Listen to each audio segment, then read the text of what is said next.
সেই রান্নাঘরে আবার সেই 5.5 থেকে 6 মাস পরে এসে রান্না করছি। আমার ওকে দেখে মনে হচ্ছে মেয়ে হবে, আর আমি জানি না কেমন খেতে হবে। আমি ছেলে এই কারণেই বলছি, আজকে খুব বড় কাজ করতে যাচ্ছে, আজকে মাংস রান্না করতে যাচ্ছে নিচে। এখন আমি মেয়ের বাবা হই কি ছেলের বাবা হই? প্রিয়া মেয়ে আছে, মেয়ে মানে একটু সাজাতে পারবো মেয়েকে একটু। আমি মেয়ের বাবা হই কি ছেলের বাবা হই?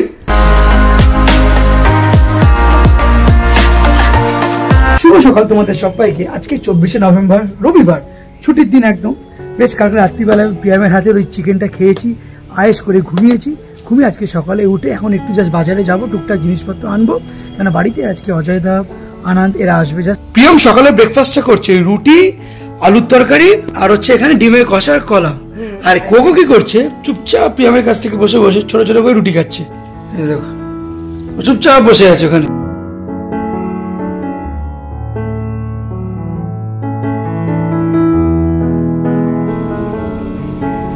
আর ডবল টোন দুধ হবে তো, আর গরম মশলা একটা, ধনে গুঁড়ো, চাল মগজ। আমি বাড়িতে প্রিয়ামকে জিজ্ঞাসা করলাম যে কিছু খাবে কি, ওরা মিষ্টি খেতে ইচ্ছা করছে। এই মৌচাকে একটু এসছি, কি মিষ্টি খায় একবার দেখে নি। আজকে বাড়িতে অজয়দা, আনন্দা সব আসছে, রাতের ডিনার আছে আমাদের, বিকাল থেকে একটু বেশ 8টা বসবে। তো দুদিন ধরে বাড়িতে এসে থেকে ওপরেই বসে আছি, কোনো কাজকর্ম করতেও হচ্ছে না। তো আজকে খুব রিকোয়েস্ট করেছি, বলেছি যে আজকে একটা চিকেনের প্রিপারেশন আমি করবো, তো সবাই মিলেই সেই খাওয়া দাওয়া গুলো করবো। আবার মুখ বার করবি তুই? চান করতে হবে।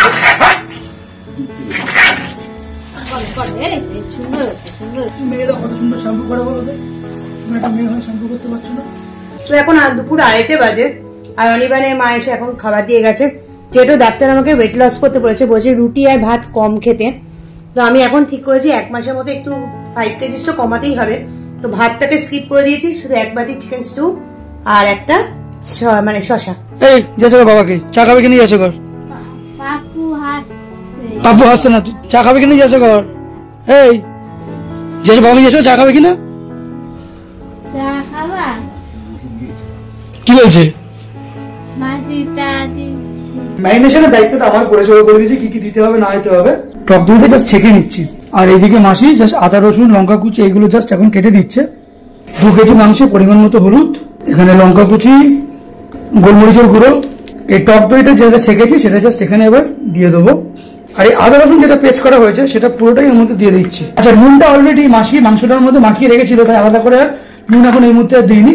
এবার মাংসটা জাস্ট ভালো করে ম্যারিনেট করে মোটামুটি 2 থেকে 3 ঘন্টা এটা রাখা হবে। এখানে জাস্ট কস্তুরি মেথিটা আমি দিয়ে দিচ্ছি, এটা লাল লঙ্কার গুঁড়ো দিয়ে দিচ্ছি। আচার দেখেই তো খেতে ইচ্ছে করছে, হ্যাঁ তাই না? গন্ধটা এত সুন্দর আসছে। তো দুপুর এখন প্রায় 3:30 বেজে গেছে, লাঞ্চ ফাঞ্চ কিছু হয়নি না। আমার স্নান হয়েছে, শীতকাল আসলেই না আমার এই একটা প্রবলেম, ইচ্ছা আর করে না স্নান করতে। দুপুর বেলায় মাংস ভাত দিয়ে লাঞ্চ করে এখন জাস্ট স্নানটা করে আমি এডিটিং নিয়ে বসেছি। গতকালের ভিডিওটা জাস্ট এডিটিং করছি এখন। আর এইদিকে হচ্ছে প্রিয়াম ওয়েব সিরিজ দেখতে দেখতে লেবু মেরে দিচ্ছে।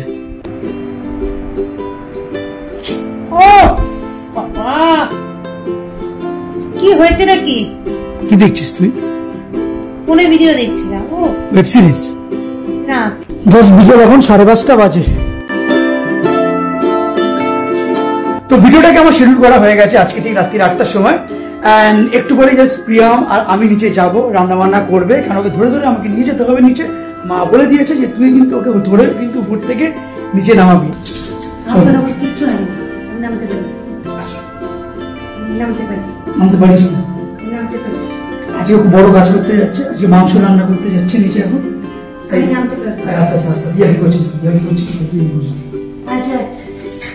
তিনজনে নামছেন, এখানে আরেকজন আছে।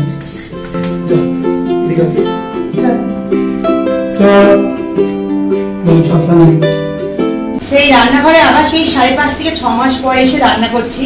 তো আজকে আমি বানাচ্ছি কস্তুরি মেথি দিয়ে চিকেন দিয়ে করছি একটা নতুন রেসিপি। জানি না কেমন খেতে হবে, একটু নতুনত্ব করার ট্রাই করছি।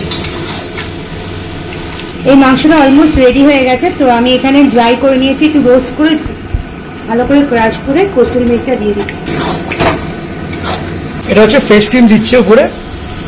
অ্যাকচুয়ালি ফ্রেশ ক্রিমটা হচ্ছে মালাইটা, মানে গ্রেভিটাতে মালাই ফ্লেভারটাও আসে, ওই জন্য ফ্রেশ ক্রিম। এখন সন্ধ্যে 8:30 বাজে, আর আমি নিচে রান্না টান্না করে উপরে এসে ফ্রেশ হয়ে একটা ড্রেস পরে নিয়েছি। কারণ একটা সত্যি কথা বলতে একটু আগে থেকে ওয়েট গেইন করা যায় না, একটা জামা গায়ে হচ্ছে না, একবার করে পচে একবার করে খুলছি, ওই করতে করতে দেখলাম এই জামাটা অ্যাটলিস্ট গায়ে হয়েছে। তো যাই হোক, এখন ঘরটা ওগুলো পরিষ্কার টরিষ্কার করে দিয়েছে অনিবার। এই জায়গাটা তো আমার সত্যি খুব ভালো লাগে, জানলার জায়গাটা। আমাদের ঘরের অ্যাম্বিয়েন্সটা এখন এরকম। জলের বোতলগুলো আপাতত এখানে রাখা হয়েছে, এটা রান্নাঘরে চলে যাবে। আচ্ছা, গানটা জানানো দরকার।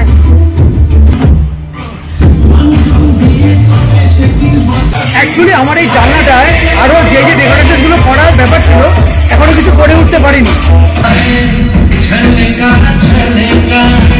জানলার ডেকোরেশনটা কিন্তু এখনো স্টিল কমপ্লিট হয়নি। আমি একজনকে টাস্ক দিয়েছিলাম, ও বাড়িতে গিয়ে টাস্ক কিছু করেনি। না, অ্যাকচুয়ালি এরকম টাইপের একটা পেইন্টিং ছিল, সেটা আমার বাড়িতে এখনো কমপ্লিট হয়নি।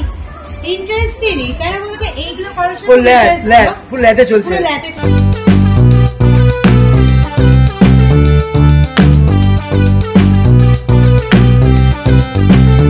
বলছিলাম ওই যে দম বন্ধ হয়ে মরে এখানটা না গিয়ে আটকে পড়েছে তো কামড়াতে পারি।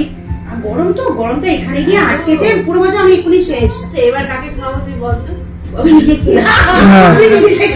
ঠাকুরের যজ্ঞের গলা অচয়দা খাবে আজকে। না না, তুই দেখবি নিজেই খেয়ে নেবে। ভাই আমি নিজে একটু বেশিই ছিল। আচ্ছা, এখন একটা ভোটের সিস্টেম হচ্ছে। মিতুদি অজয়দা কি বলছে, ছেলে হবে না মেয়ে হবে? আমার ওকে দেখে মনে হচ্ছে মেয়ে হবে, আর আমি চাইও মেয়ে হবে। অজয়দা তুই মেয়ে চাও? পরি কেন বলে লাভ নেই, কারণ পরি তো মেয়ে বলে। ও তো মেয়ে বলে, কেন বলতো ও তো এখানে খেলার সুযোগ তুই? ও তো মেয়ে অবশ্যই। আমার বাড়িতে বাবা মা মেয়ে চায়, কিন্তু যেটা হবে সেটা সুস্থ। কিন্তু আমি ছেলে এই কারণেই বলছি, অন্য কোনো কারণ না। ওই যে একটু বড় হলে ছেলেকে নিয়ে দুম করে বেরিয়ে চলে গেলাম, খাওয়া দাওয়া সবকিছু একসাথে হবে একদম, ওইসবের জন্য।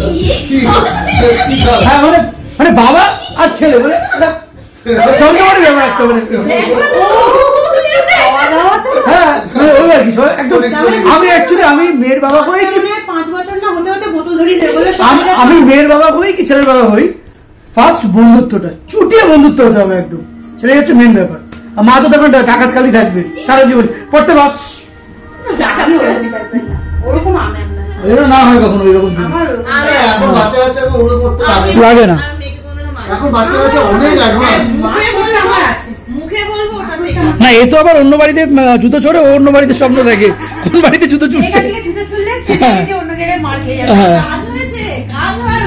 এখন একটু আমাদের ইচ্ছা হয়েছে শশা খাওয়ার, তাই অযোধ্যা একটু হালকা করে একটু লাইম দিয়ে শশাটাকে জাস্ট একটু করে নিচ্ছি। কটায় আসার টাইম হলো?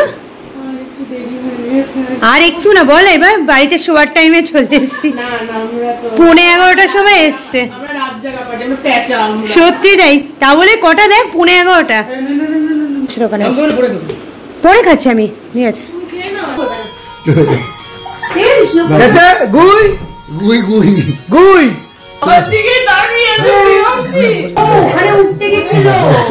তো রাত্রি কটা বাজে এখন? 1:20 আছে। আমি এখন রেডি যাওয়ার জন্য। Saida, congratulation for 27th of November। সেই অবধি ওকে রক্ষা করো তোমার।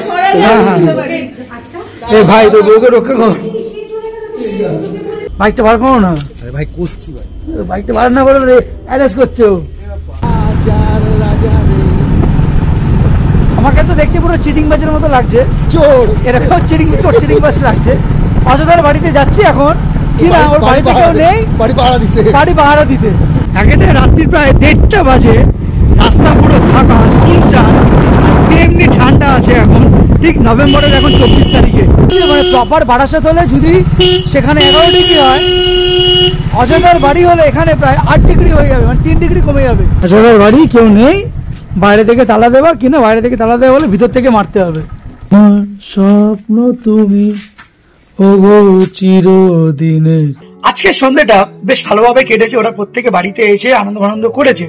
এন্ড এই যে আজকে আমাদের টপিকটা ছিল ছেলে নামে আমাদের কোনটা বলে মানে সব থেকে ভালো হবে, যে কোনো একটা হলেই আমাদের হলো, ওটা কোনো হেলদি বেবিরা। এক্স্যাক্টলি। কিন্তু ওই একটা ছোটখাটো ফ্যাসিনেশন থাকে, আমারটা তোমাকে শেয়ার করে দিয়েছি। প্রিয়া মেয়ে হচ্ছে মেয়ে, মানে একটু সাজাতে পারবো মেয়েকে, একটু মেয়ে হলে বেশি একটু সাজানো জামা। হ্যাঁ, সে তো অবশ্যই, সে তো করা যায়। আর একটা জিনিস ভালো লাগে, সেটা হচ্ছে ওই যে বলে না ড্যাডিস লিটল প্রিন্সেস, মেয়ে হলে এটা বেশ প্রাউড মোমেন্ট। ওটা একদম মেয়ে হলে। প্রথমটা একটা মেয়ে আছে। হ্যাঁ, আমাদের একটা মেয়ে আছে, আমাদের একটা। যাই হোক, ভিডিওটা আজকের মতো আমরা এখানে শেষ করছি। কেমন লেগেছে কমেন্ট সেকশন অবশ্যই জানিও, যারা চ্যানেলটা সাবস্ক্রাইব করেন অবশ্যই করে দিও।